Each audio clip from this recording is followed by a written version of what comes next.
কিন্তু চ্যালেঞ্জের মোকাবেলা করতে পারে নাই, কিন্তু সমালোচনা বন্ধ করে নাই।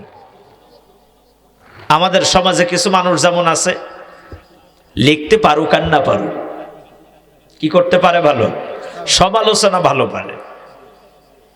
এই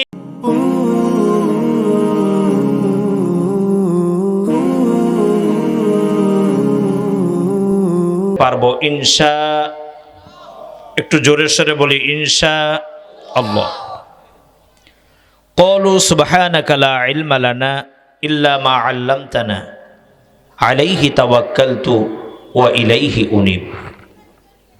সম্মানিত দিনী ভাইরা, সূরা ইব্রাহিম বিশ্বনবী সাল্লাল্লাহু আলাইহি ওয়াসাল্লামের মাক্কি জীবনের শেষ দিকে যে সূরাগুলো নাজিল হয়েছে তারই একটি সূরা।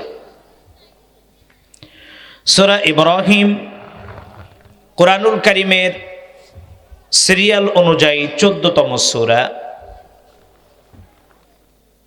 এই সূরায় মূল বিষয়বস্তু হল রাসূলুল্লাহ সাল্লাল্লাহু আলাইহি ওয়াসাল্লামের রিসালাতকে অস্বীকার, বিশ্বনবী সাল্লাল্লাহু আলাইহি ওয়াসাল্লামের দাওয়াতি কাজে বাধা, এবং যারা ইসলামী হুকুমাতকে অস্বীকার করেছিল তাদের ভয়ভীতি প্রদর্শন করার লক্ষ্যেই আল্লাহ সুবহানাহু ওয়া তাআলা সূরা ইব্রাহিম নাজিল করেছিলেন।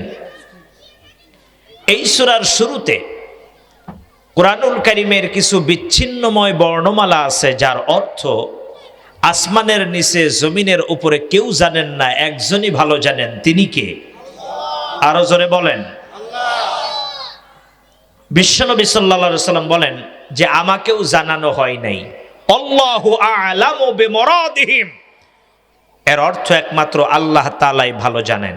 এটাকে বলা হয় হুরুফে মুকাত্তাআত। কি বলা হয়? হুরুফে মুকাত্তাআত, বিচ্ছিন্নময় বর্ণমালা। আল্লাহ রাব্বুল আলামিনের পরে বললেন কিতাবুন আনজালনাহু ইলাইকা লিতুখরিজান নাসা মিনাজ যুলুমাতি ইলান নূর। কিতাবুন আনজালনা, হে মুহাম্মদ সাল্লাল্লাহু আলাইহি ওয়াসাল্লাম, এটা একটি কিতাব যা তোমার উপরে অবতীর্ণ করা হয়েছে, যা তোমার উপরে নাজিল করা হয়েছে, অবতীর্ণ করা হয়েছে। তার মানে বোঝা গেল যে এই কিতাব কোনো মানুষের তৈরি করা কোনো কিতাব নয়। এই কিতাবের মালিক কে? আর একটু জোরে আওয়াজ দিয়ে বলেন, এই কিতাবের মালিক কে?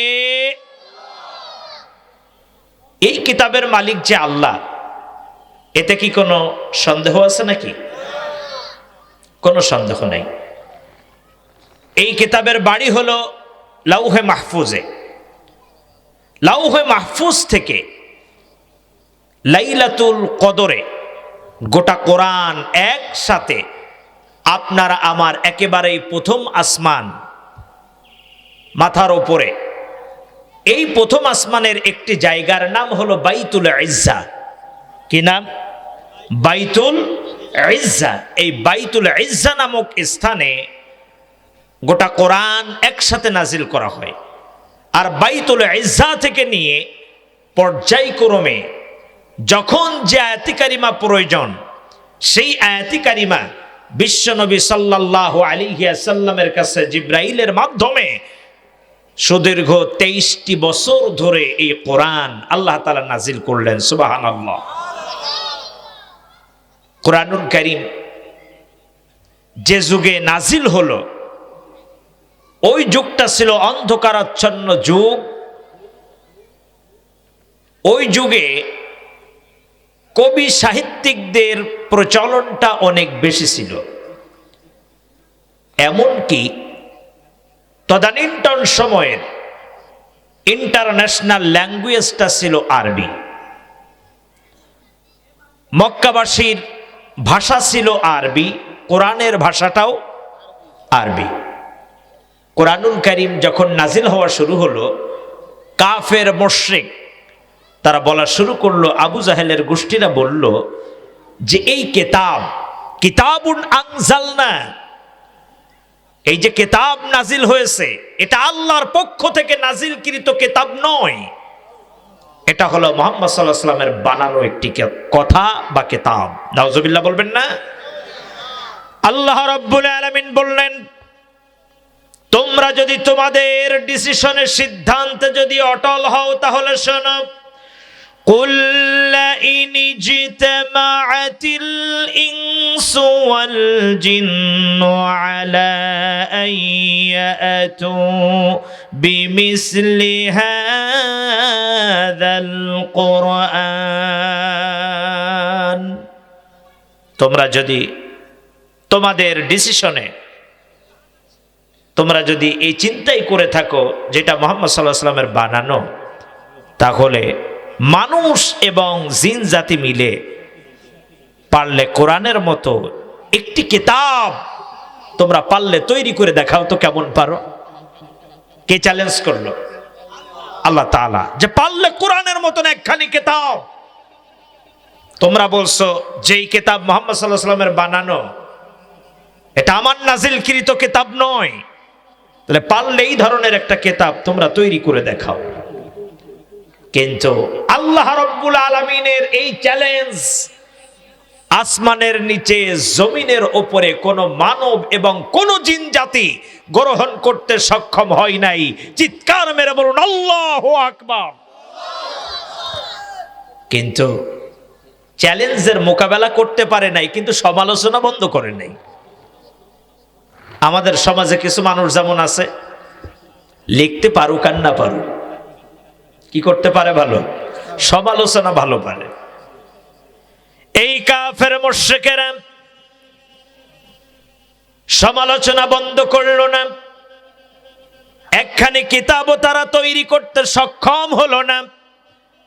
আল্লাহ রাব্বুল আলামিন বললেন, পারবা না একখানি কিতাব তৈরি করতে, তাহলে এবার আমি তোমাদের জন্য একটু সহজ করলাম। একটা কোরআন যখন পারবা না, পারলে কোরআনুল কারীম থেকে ছোট্ট ছোট্ট যে সূরাগুলো আছে, সূরা বাকারার মতন বড় একটা সূরা নাই, সূরা আলে ইমরান, সূরাতুন নিসা, মায়দা, আরাফের মতন বড় বড় সূরা নয়, ছোট্ট ছোট্ট যে সূরাগুলো আছে, পারলে এই সূরার মতন 10টি সূরা পারলে তৈরি করে নিয়ে আসো। আম্মি ইয়াকুলুনা ইফতারা কুল ফাআতু বিআশরি সুওয়ারিম মিসলিহি মুফতারায়াতিন ওয়াদউ মান ইসতাতা'তুম মিন দুনিল্লাহ